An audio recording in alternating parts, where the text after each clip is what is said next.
শরীরের জন্য তামাক বড়ই ক্ষতিকর, আর ধর্মের জন্য ইসলাম বড়ই ক্ষতিকর। শরীরের জন্য তামাক ক্ষতিকর আর ধর্মের জন্য ইসলাম বড়ই ক্ষতিকর বলে এভাবেই মন্তব্য করেছেন সাবেক এমপি ও বিএনপি নেত্রী আসিফা আশরাফি পাপিয়া। তিনি বলেন, ধর্মকে ব্যবহার করে ভোট প্রভাবিত করার অপচেষ্টা চলছে। পবিত্র কোরআন শরীফ হাতে নিয়ে বাড়ি বাড়ি গিয়ে বিভ্রান্তি ছড়ানো হচ্ছে, যা অনৈতিক ও উদ্দেশ্য প্রণোদিত।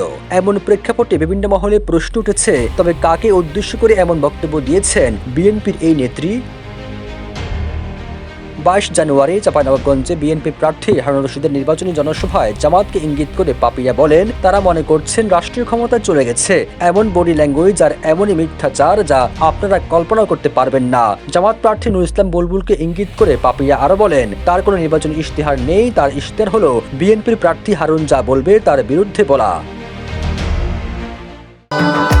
ভবিষ্যৎ হোক নিরাপদ, বিনিয়োগ হোক বিশ্বস্ত, আর আমার পছন্দ সল্ট বে।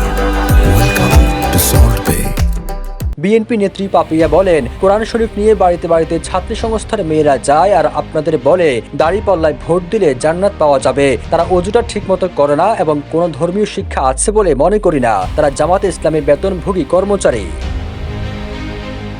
অন্তর্বর্তী সরকারের উদ্দেশ্যে বিএনপির এই নেত্রী বলেন, জোর করে জামাতে ইসলামী বাংলাদেশের কোথাও নির্বাচন ভণ্ডুলের চেষ্টা করলে অন্তর্বর্তী সরকারের কাউকে দেশ থেকে বের হতে দেব না। ছাপ্পা সিলের ভয় দেখাবেন না জানিয়ে পাপিয়া বলেন, 2018 সালে কিভাবে চাঁপাইনবাবগঞ্জে ছাপ্পা সিল প্রতিহত করেছি তা জনগণ দেখেছে। তাই ভয় দেখিয়ে কোনো লাভ হবে না। জনগণের ভোটের অধিকার জনগণই রক্ষা করবে।